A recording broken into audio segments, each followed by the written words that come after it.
नीचे बैठ गए। हाँ नीचे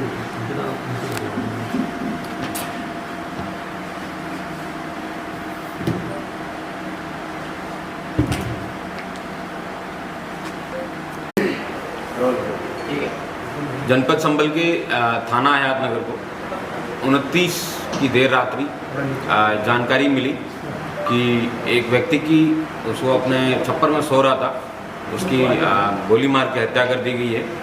उसके बेटे ने ये सूचना थाना हयात पे आके दी थी। उसका अभियोग पंजीकृत किया गया। उसके बेटे के द्वारा बताया गया कि उसी गांव के कररू, पप्पू और रंगरेज, ये 3 लोग हैं। इन तीनों लोगों ने मेरे पिताजी की हत्या की है, गोली मार के हत्या की है। इस सूचना पे पुलिस द्वारा तुरंत उसी रात को दबिश दी गई और इन तीनों लोगों, कररू, पप्पू और रंगरेज, इन तीनों लोगों को अपने घर पे सोते हुए पाया गया और पुलिस के द्वारा उनसे सघन पूछताछ की तो उसे पता चला कि ये लोग इस घटना में इन्वॉल्व नहीं थे।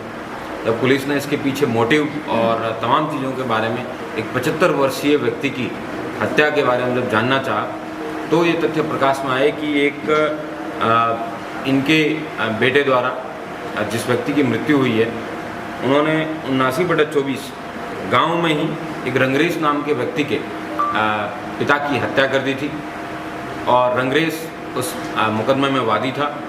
वो 302 का मुकदमा होने की वजह से इन लोगों के द्वारा खूब प्रेशराइज किया गया कि आप फैसला कर लें। उस व्यक्ति के द्वारा फैसला करने से मना कर दिया गया था।